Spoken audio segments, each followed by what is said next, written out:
Hello everyone, welcome to my video. সবাই কেমন আছো? আশা করি সবাই খুব ভালোই আছো। তো বিকেল বেলা বেরিয়ে পড়েছি নবদ্বীপের উদ্দেশ্যে।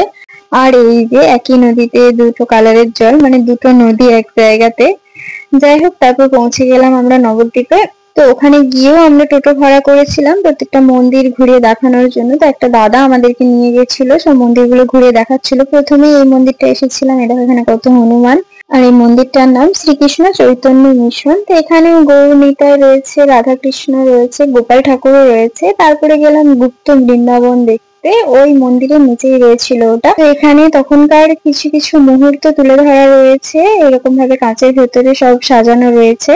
আর প্রচুর লাইটিং এর জন্য ক্যামেরাতে ঠিক বোঝা যাচ্ছে না, লাল নীল আলো জ্বলছে। এখানে দেখো রাধাকৃষ্ণ কি সুন্দর ঘুরছে। আর এটা কি ঠাকুর বুঝতে পারছিলাম না, প্রথমে ভাবছিলাম বৃন্দা দেবী, কিন্তু এটা বৃন্দা দেবী ছিল না।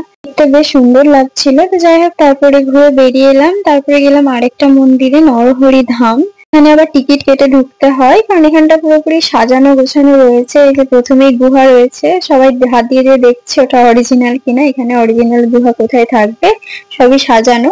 আর এখানে দেখো রঙিন মাছ রয়েছে, কি সুন্দর দেখতে লাগছে মাছগুলো। এগুলো অ্যাকোরিয়ামে বেশি দেখা যায়। আর এই যে দেখা যাচ্ছে শ্রী গৌরাঙ্গের মূর্তি, এটা 60 ফুট গৌরাঙ্গের মূর্তি।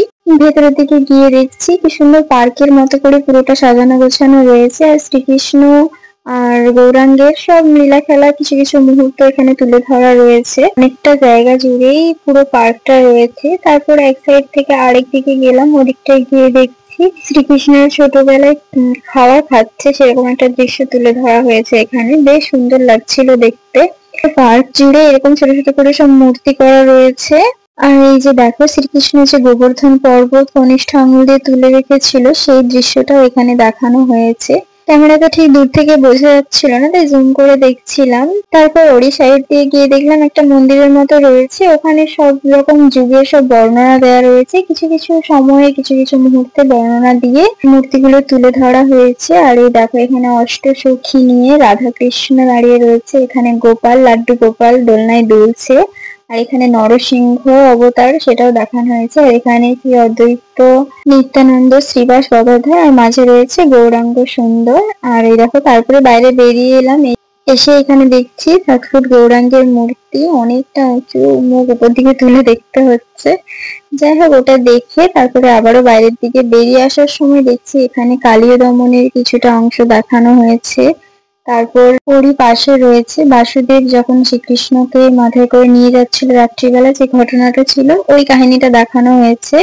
বাইরে রাধাকৃষ্ণের মূর্তি আবারও রয়েছিল। তো ওখানে দেখে বেরিয়ে আবারও এক জায়গায় এলাম, বলছে নিমাইয়ের জন্মস্থান। এই দেখো সেই মাটির ঘর, এখন ওটা মাটির আর নেই। তো এখানে সচি মাতা তার ছেলেকে কোলে নিয়ে বসে রয়েছে। ওখানে ফটো ভিডিও করা বারণ, তাই আর ফটো ভিডিও তুলতে পারিনি। ওর সাইডে এইগুলো রয়েছিল। তো ওগুলো দেখে আবারও বেরিয়ে চলে এলাম আরেক মন্দিরে। এটা ছিল গৌরাঙ্গেরই মন্দির, তবে এটা সোনার গৌরাঙ্গের মন্দির ছিল। তো এই মন্দির দর্শন করলাম, তারপর আবারও ওখান থেকে বেরিয়ে আরেক মন্দিরে গেলাম। তার পাশেই চলে গেলাম আরেকটা মন্দিরে, পাশাপাশি এই মন্দিরগুলো ছিল সব। আর এখানে এটা হলো সচি মাতার মন্দির। মন্দিরটায় তালা দেওয়া ছিল আমরা যখন গিয়েছিলাম। তারপরে গেলাম আরো একটা মন্দিরে, এই মহাপ্রভুর মন্দিরটাই লাস্ট দর্শন করে আমরা বাড়ি চলে এসেছিলাম। তো সবাইকে টাটা, রাধে রাধে, হরে কৃষ্ণ।